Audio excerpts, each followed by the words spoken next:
Real proud of them. And Mike McCarthy, he just won't let them not think they're playing for the Super Bowl out there. He won't let them do it. So proud of that. Proud of the coach. Thanks, guys.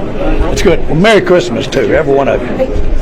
You seem pretty excited coming down the hallway. Oh, my gosh. I just, it meant so much to us to get the win. That's an outstanding team out there, a playoff team. And but the key thing is that the defense, Mike Zimmer, Mike McCarthy, the players, they just right up until the last play, stripping that ball. They just won't. They don't differentiate. They're fighting all the way, and there's no question we're fighting with a very limited deck out here right now. And those guys are doing a great job. All of them, the players. But my hat's off to Mike McCarthy. When you found out that you guys were eliminated before this game started, were you expecting the team to play like this? Well, it was a down time when Mike and I met in his office before the game. We both looked like we had lost somebody. And so it was something that you had to kind of get above the reality that we weren't going to go. But the other thing is, though, that, boy, I'm telling you, I hope everybody does agree with me. That's a big effort. That those turnovers, those forcing those fumbles, that interception, it may be one of the best interceptions I've ever seen on the goal line at the time they're supposed to have them. So can't say enough about the way that Mike's got the fight in the team. What do you think about that effort after you found out you weren't going to go to the playoffs? How does that affect your evaluation of Mike McCarthy? Well, again, Mike's an outstanding coach, and I'm just proud that they got rewarded, and the team is playing at that level because he's got them coached up to play at that level, even though you realize that when you're not in those playoffs, then you can't get to the big one. But he's got this team, that's his good of emotional performance, effort performance, as I've seen us have, and I don't know what to compare it to. What did you think of Cooper Rush's performance, especially in the first half? Think he's getting better, thought he played better against Carolina, thought he is improving, which makes sense. That's what he's done before, and he'll be better the next game, and so on. So, listen, let's give Tampa their due. They're a good defense out there, and that's a big challenge for a quarterback. So, again, proud of him.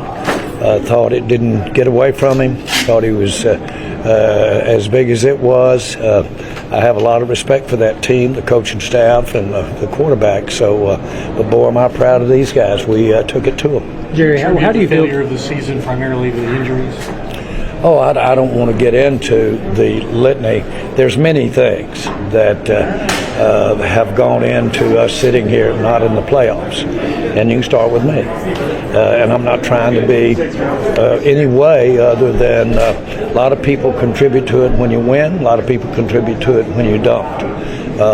Boy, give me that kind of effort, that kind of professionalism. Those guys came out and played as though they were fighting to in the championship game to go to the Super Bowl. So I can't tell you how proud of them and the coaching staff. It really shows me something. Jerry, how do you feel about some of the guys that you already do have coming back next year and making plays like Duran and Maris Leofau and Brandon Aubrey, those kind of guys? How do you feel about the outlook for the future? Well, I know that given a chance, players will do that. They will step out and they'll become something that before they had a chance to really do it and get the reputation. So you would expect, and those guys are going to be the cornerstone of that are out here making these plays now that we hadn't necessarily planned would be. Those are going to be part of the cornerstone of our future. So that's why these games are so important. Thanks, guys. Merry Christmas. Controls their path to the playoffs. You know they were rooting like heck for this outcome tonight. They wanted the Cowboys to win. Of course, Michael Penix, their quarterback, is now driving that seat. We'll see if we can get them to the playoffs. Yeah, and from Tampa's standpoint, I know what this feels like, and it's going to be a bad plane ride home because you are sitting there. We are in charge. We win our 3 games, we're in. And now you come out here, you don't play well. Coach Bowles talked about fundamentals, not tackling well, not hanging on to the ball. And now you have to depend on somebody else. Geez, we got to hope that Washington can beat Atlanta. We've got to hope that something happens. And you lost control, and that's a bad feeling. Well, let's see the standings now in the NFC South. And then I want to take you back to a moment in the first half, into the first half of this. So the NFC South now 8-7 Atlanta, 8-7 for Tampa. Remember, Atlanta beat Tampa twice, home and away. So that tiebreaker belongs to the Falcons. Yep, and that's why Tampa is now sitting here knowing that someone has to help them. They've got to win their 2 games and get some help.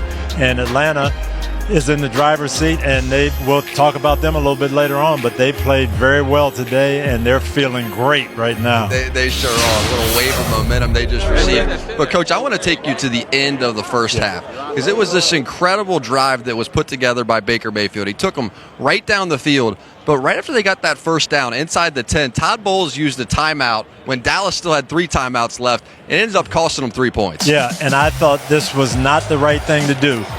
There are 59 seconds left. They run the ball, make the first down, but now you've got 55 seconds and 1 timeout. Go up there, run your next play.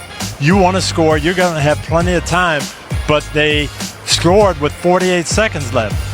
Dallas moves it down. They've got a great long-range kicker. He makes it 3 points that comes back to haunt you at the end of the game. Matter of fact, comes back to win the game specifically. And really, if you look at the entire second half, they were just trying to get themselves back to a 1-score game, and it was complicated to do so because of that 3 they gave up right at the end of that half. The thing to do is line up, run your next play, and if you need a timeout, then take it. And when it's in the 30s, in the 20s, don't take it with 48 seconds left. And the problem with a guy like Aubrey is all you got to do is get it across midfield, and all of a sudden you're striking for 3. I'll tell you what's really interesting, though, because Bones, the special teams coordinator, Coach Fossil for Dallas, we did the USFL.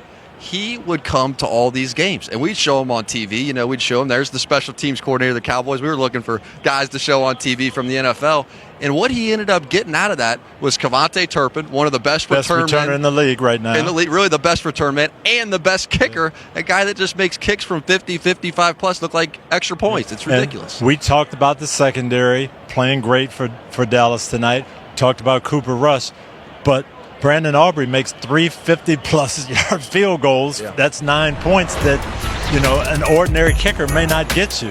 And you ever seen a weapon like that? No, I have not. I have not. With these long-range kicks that you just feel like, as a coach, you don't even have to scratch your head. Am I going to punt it? Are we going to kick it? No, we're going to kick it, and he's going to make it from 55, 57, 58 automatically. It's that smooth, easy stroke. I mean, he was a college soccer player at Notre Dame the first year in the USFL. You could tell he had a huge leg, but the accuracy wasn't there. And then that second year, he put the pieces together. And to watch a soccer player turn into one of the best kickers he's been we've a ever weapon seen. For them. He has been a true weapon. He sure has. This just feels like one of the most significant, meaningless wins that we have seen in the NFL. But especially for Mike McCarthy. You were talking in the pregame about what it would mean to finish this season the right way. They're out of the playoffs, I understand that. How big was this win for McCarthy? I think it's huge, and I think it's probably a good thing for Dallas because they've got a good coach, they've got a good system in place, and they've 12 games, 12 wins, 12 wins, 12 wins. You have an off year. If you start over, start from scratch, rebuild, you don't need to. And I think the players showed that tonight to their owner. Hey, Mr. Jones, we've got a good coach here. We want this guy to be here. This is how we play.